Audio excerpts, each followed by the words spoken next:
Katuwලට දෙතොල් තියා මලක් නැති ගසේ සිඹිමි එකම හාදුවයි සොඳුර ඒ මගේ මේ මුළු සින්දුවේ පණ තියෙන්නේ එතන. කටුවලට දෙතොල් තියා මලක් නැති ගසේ සිඹිමි එකම හාදුවයි සොඳුර ඒ මගේ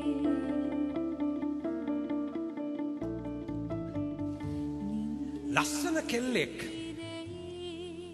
මම බඳිනකොට ඒකේ ලස්සන කෙල්ලෙක් අපි දැන් ඔය පාර දෙපැත්තේ තියනවා නේද මල් විකුණන තැන ලස්සන ඒ තියෙනකොට අපි ගිහිල්ලා මල් පෝච්චියක් ගන්නකොට අපි වැඩියෙන්ම තෝරගන්න පෙළඹෙන්නේ මල් තියෙන ගහක්ද නැති ගහක්ද මල් තියෙන ගහක් ලස්සනට ගහ පිරෙන්න මල් පිපිච්ච ගහක් අපි අරගෙන එනවා ඒ පෝච්චිය අපි තෝරගන්නේ ගහට ආස නිසාද මල් වලට ආස නිසාද ඒ මල් වලට ආස නිසා තමයි ඒ ගහ තෝර ගන්නෙ. ඇවිල්ලා ටික දවසක් යනකොට අර මල්ලෙන්න පොර එහෙම දාලානේ තියෙන්නේ. ඒවා ඉතින් අපි ඔක්කොම අපි දන්නේ නෑ. ඒ මල් හදනම ඒකටම විශේෂඥ දැනුම තියෙන අය දන්නවා හැමතිස්සෙම මල් වෙන විදියට ඒවා හදන්න දන්නවා. අපි එහෙම දන්නේ නෑ. මල් පිරීලා තියෙනකොට අපි ගේනවා. ටික දවසක් යනකොට මල් ටික හැලෙනවා. මගේ බිරිඳ වෙලා මගේ ළමයාගේ අම්මා වෙලා ළමයාට කිරි දීලා ඒ ශරීරය වැහැරෙනකොට එල්ල හැලෙනකොට නේද අර මල් පිරිච්ච ගහේ මල් ටික වැටුණා වගේ අර මුලින් තිබිච්ච ඇහැට තිබිච්ච ආකර්ෂණය නෑ ඒ ලස්සන නැහැ ඒ ශරීරය වැහැරිලා නමුත් කටුවලට දෙතොල් තියා මලක් නැති ගසේ සිඹිමි එකම හාදුවයි සොඳුර ඒ මගේ ඒ මල සිපගත්තා වගේ මලක් නැති කටුවත්ත ඉමින්න ඔබට පුළුවන් වෙන දවසේදී ඔබ ජීවිතේ දිනනවා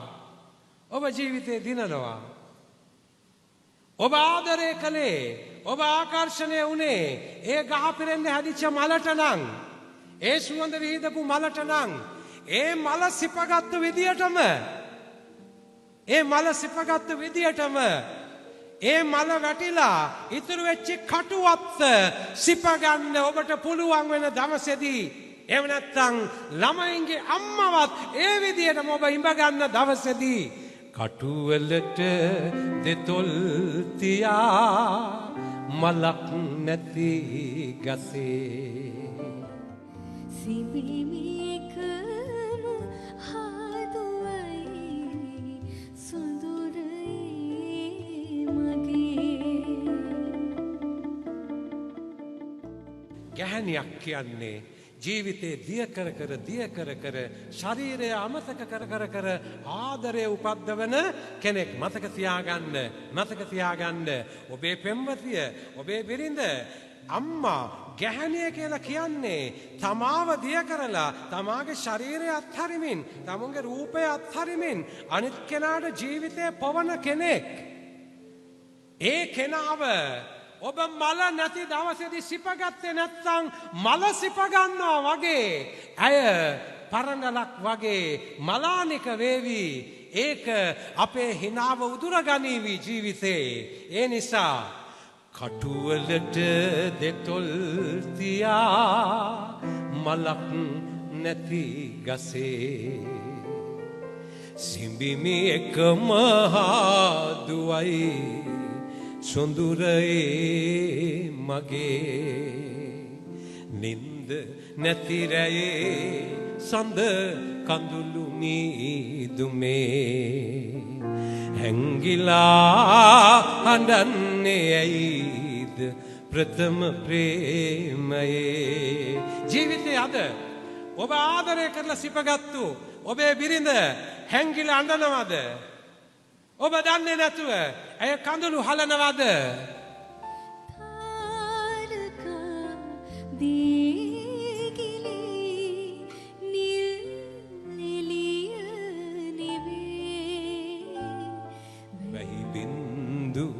වැටේවි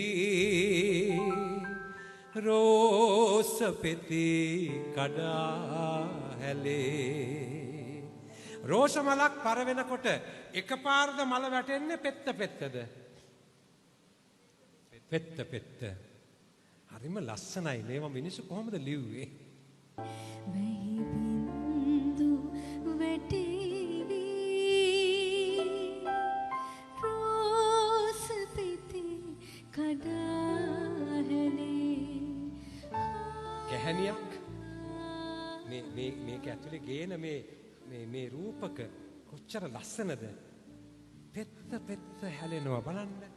තාරකා දියගිලි නිල් එළිය නිවේ වැහි බින්දු වැටේවි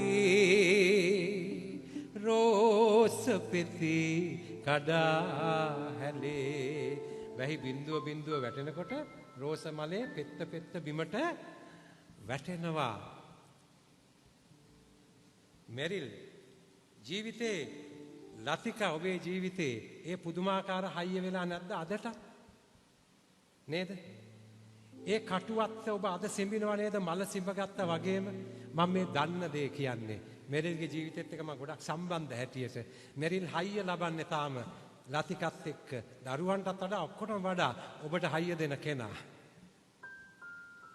ඒ පුදුම තැන. මෙරිල් වයස කීයද දැන්?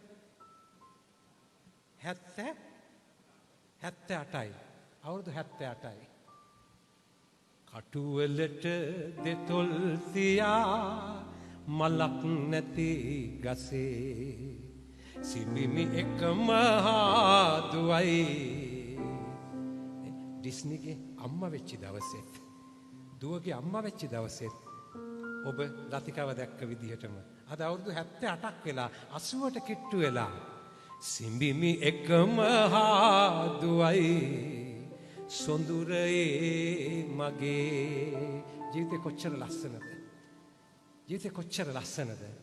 වැරදිච්ච තැන් දිහා බලලා, වැටිච්ච තැන් දිහා බලලා, ඔබට එහෙම කරගන්න බැරි වෙච්ච තැන් දිහා බලලා ජීවිතේ අපි හරි ගස්ස ගමුද? හරි ගස්ස ගමුද? ඒක මග හැරුණා නම්, ඒක වැරදුනා නම් රැය ගෙවේ සඳත් නිවේ දුරයි ජීවිතේ ඉතින් අවසරයි මගේ පුංචි කුමරියේ. අපිට තව ජීවත් වෙන්න වැඩි කාලයක් නැහැ. මෙරිල් කියනවා මට 78යි කියලා. බන්දින දවසත් එක්ක බලන්න. පළවෙනි දරුවා හම්බෙච්ච දවසත් එක්ක බලන්න. දරුවෝ බැඳපු දවස් එක්ක බලන්න. ඒ බැඳපු දරුවන්ට දරුවෝ හම්බෙච්ච දවස් එක්ක බලන්න. ඒ ඔක්කොම දිහා බලාගෙන වෙලා අද මට අවුරුදු 78යි කියලා කියන දවසේදී මෙරිල් රැය ගෙවේ සඳත් නිවේ දුරයි ජීවිතේ ඉතින් අවසරයි මගේ පුංචි කුමරියේ. අපි යන්න ලෑස්ති වෙනවා නේද? අපි කැමති වුණත් අකමැති වුණත් අපි එක පරම්පරාවක් සමුගන්න ලෑස්ති වෙනවා. ඉතින් අවසරයි මගේ පුංචි කුමරියේ. මම ජීවිතේ කෙලවර කරගෙන සමුගන්න ලෑස්ති වෙනකොට මගේ දරුවෝ ලොකු වෙනවා. මගේ මුණුබුරෝ මන් දකිනවා.